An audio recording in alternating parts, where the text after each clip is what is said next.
তো নমস্কার বন্ধুরা, কেমন আছেন? আশা করি ভালো আছেন। সবাই আমার চ্যানেলে স্বাগতম।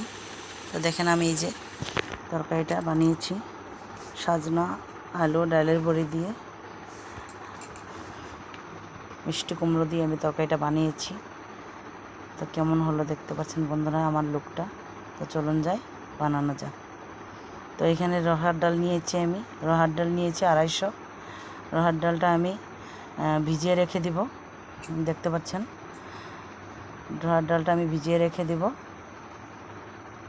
এটা 2 ঘন্টা মতন ভিজাতে হবে, 2 থেকে 2.5 ঘন্টা ভিজলে খুব সুন্দর হয় ডালটা। দেখেন ডালটা ভিজে গেছে, ডালটা ভিজানো হয়ে গেছে আমার। এখন আমি এটা পেস্ট করে নিব মিক্সিতে পেস্ট করে নিচ্ছি। দেখেন বন্ধুরা, তো আমি তো এইভাবে বানাই বলে আপনাদের সাথে আমি একটু শেয়ার করলাম। তো আমার রান্নাটা কীরকম হলো প্লিজ আমরা কমেন্টে বলবেন, আর কে কোথা থেকে বলছেন প্লিজ একটু কমেন্ট করবেন। এরকম টাইপের একটু পেস্ট করে নেবেন, এত জলও হবে না, এত গাঢ়ও হবে না। তো দেখেন এই ডালের পেস্টটার মধ্যে আমি কালো জিরের গুঁড়ো আর আদার গুঁড়ো আর দিয়ে দিচ্ছি হলুদ গুঁড়ো দিয়ে দিচ্ছি, স্বাদ মতন লবণ দিয়ে দিবে। যে যেরকম লবণ খায় আর কি সেরকম লবণ দিতে পারো। তো আমি এরকমই লবণ দিচ্ছি বন্ধুরা। তো যে যেরকম লবণ খাও এরকম দিতে পারো। তো আমরা একটু বেশি খাই বলে একটু বেশি দিচ্ছি আর কি আমি। তো এটা সুন্দর করে পেস্ট করে মাখিয়ে নিব আমি। এখানে সুন্দর করে পেস্ট করে মাখিয়ে নিলে জিনিসটা নরম হবে। আর এখানে কেটে নিচ্ছি মিষ্টি কুমড়া, আলু আর আছে সজনা। এই দিয়ে আমি আজকে ডালে বড়ার তরকারিটা বানাবো। তো চলুন যাই বন্ধুরা, ডালে বড়ার তরকারিটা কীভাবে বানাই মশলাটা আমি রেডি করে নিচ্ছি। এখানে দিয়েছি একটু লঙ্কা গুঁড়ো দিয়েছি অল্প একটু, দিয়ে দিব একটু আদার গুঁড়ো, একটু দিয়ে দিব জিরের গুঁড়ো দিয়ে দিলাম, একটু হলুদ দিয়ে দিব।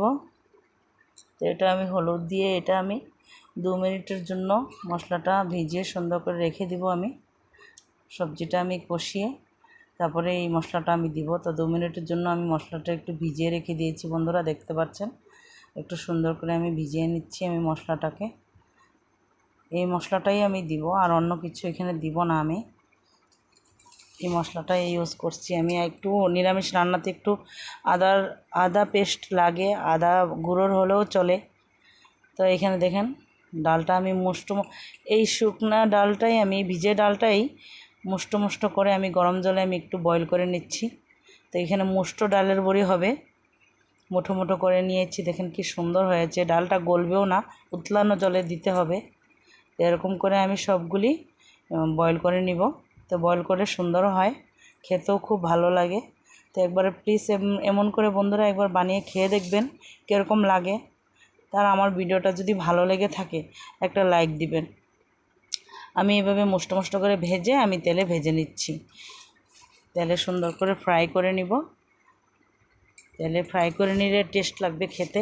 তো আমার এখানে সুন্দর করে ভাজা হয়ে গেছে বন্ধুরা, দেখতে পাচ্ছেন। আমি একটা ভেঙে আপনাদেরকে আমি দেখিয়ে দিচ্ছি ভিতরে কত সফট হয়েছে। এটা খুব ভালো লাগে দেখতেও, খেতেও খুব দারুণ। তো ভেঙে আপনাদেরকে দেখিয়ে দিলাম আমি কি সুন্দর হয়েছে। তো কড়াইতে তেল দিয়ে দিয়েছি, তেজপাতা শুকনো লঙ্কা ফোড়নে দিয়ে দিলাম। তো দিয়ে দিব ওখানে আমি গোটা জিরে দিয়ে দিব, গোটা জিরে ফোড়ন দিব আমি। তো গোটা জিরে ফোড়ন দিয়ে দিলাম বন্ধুরা, দেখতে পাচ্ছেন।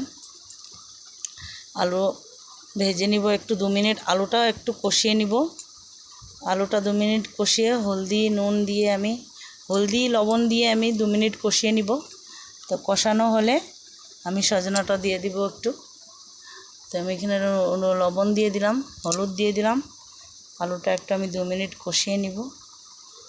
2 মিনিট কষিয়ে নিচ্ছি বন্ধুরা আমার। তো আমি তো এইভাবে খাই বলে বন্ধুরা আমি এইভাবে বানাচ্ছি। তো এইভাবে একবার প্লিজ আপনারা বানিয়ে খেয়ে দেখবেন। আর কে কীরকম করে বানিয়ে খান আমাকে প্লিজ কমেন্টে বলবেন। কে কোথা থেকে কমেন্ট করছেন প্লিজ আমার একটু জায়গার নামটাও লিখে দিবেন, আপনার নামটাও একটু লিখে দিবেন বন্ধুরা। তো আমি সজনাটাও একটু কষিয়ে নিয়েছি, দিয়ে দিলাম মশলাটা ওখানে। মশলাটা দিয়ে আমি 2 মিনিট কষিয়ে নিব। 2 মিনিট কষানো আমার হয়ে গেছে।